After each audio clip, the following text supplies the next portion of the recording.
Desi Arnaz was an iconic figure in Hollywood's golden era. Renowned for his groundbreaking work as an actor, musician, and TV producer, he left behind an enduring legacy in the entertainment industry. But behind the glamorous facade lurked a darker side that overshadowed his achievements. Factsverse presents Desi Arnaz cheated with 2 or 3 women a week, according to Escort.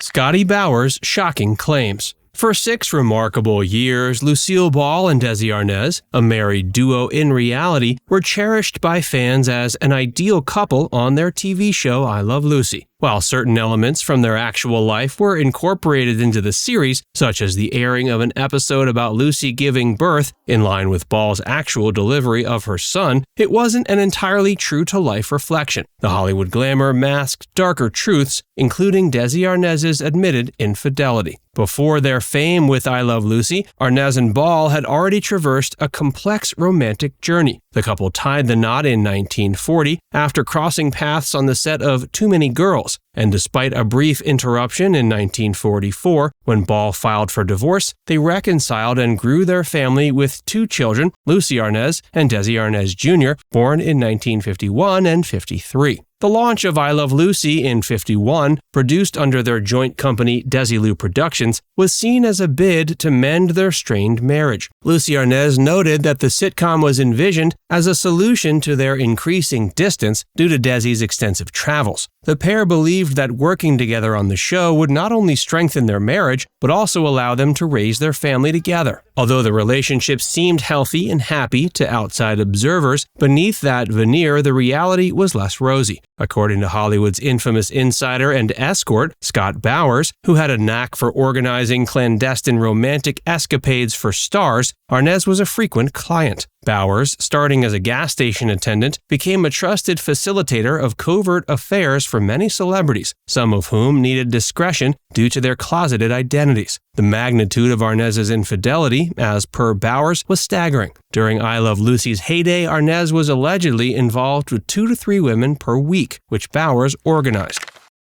Lucy confronted Bowers. Ball reportedly confronted Bowers about his role in her husband's affairs during a party, accusing him of acting as Arnaz's pimp. Furthermore, the issue of his infidelity was publicly reported by a 1955 confidential tabloid piece titled "Does Desi Really Love Lucy?" The article alleged Arnaz's masterful philandering, including a reported event at the Beverly Hills Hotel involving door-to-door dame services. Ball was visibly upset, but when confronted with the tabloid's accusations, Arnaz was dismissive, stating he didn't engage with other women, only sex workers. As if 1, sex workers weren't women, and 2, that sort of unfaithfulness wasn't as immoral. Ball publicly confronted Arnaz about the report on the I Love Lucy set, after which she retreated to her dressing room, leaving the set in a tense silence. Upon emerging, she flippantly threw the magazine at Arnaz, declaring she could disclose even worse information. While that episode certainly demonstrated that Ball's temper was just as fiery and fierce as her iconic red hair, it wasn't the last time she let her emotions overcome her.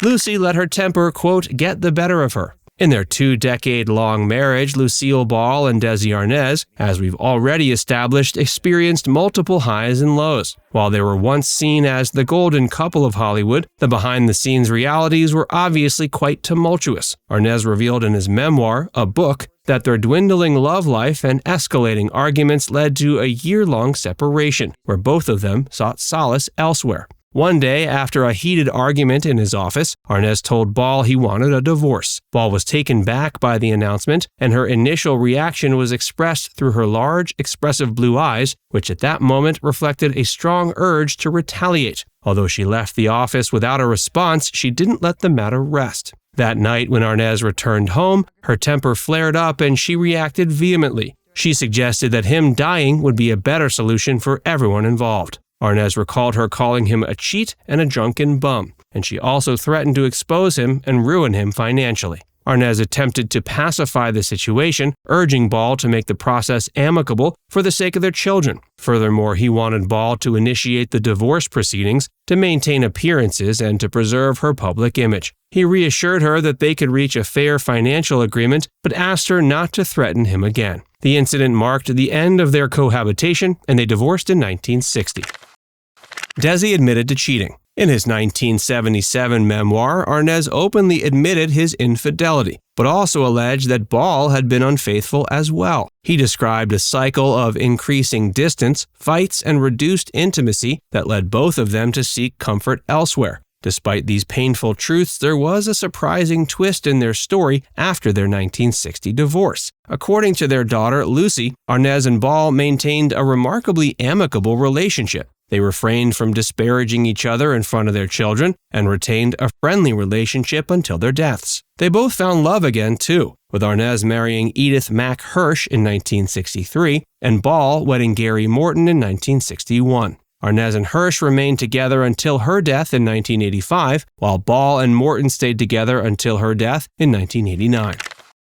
Scott Bowers, a friend of the stars. Scotty Bowers, a native of Illinois, became a fixture in Hollywood during its golden age, not as an actor or filmmaker, but as a facilitator of clandestine sexual liaisons. Operating from a gas station on Hollywood Boulevard, Bowers, whose story is reminiscent of Ernie's character in the Netflix series Hollywood, arranged both homosexual and heterosexual encounters for some of the biggest stars of the era, including Katharine Hepburn, Cary Grant, and even the Duke and Duchess of Windsor. In an era following World War II when being gay was criminalized and Hollywood was engaged in straight-washing, erasing gay narratives and desires from its history, Bowers acted as a protector and procurer for these individuals. He was an enabler for Hollywood's biggest names who weren't able to openly express their desires. Bowers also arranged heterosexual liaisons, satisfying almost any request his clients had, as was the case with Desi Arnaz. He was known for being nonchalant about his work, treating it as nothing more than a good time and natural, as described by Robert Hoffler, author of The Man Who Invented Rock Hudson. Bowers' story remained underground for decades until 2012, when he released his memoirs, Full Service, My Adventures in Hollywood and the Secret Sex Lives of the Stars. This was followed by a critically acclaimed 2018 documentary, Scotty and the Secret History of Hollywood, directed by Matt Turnauer.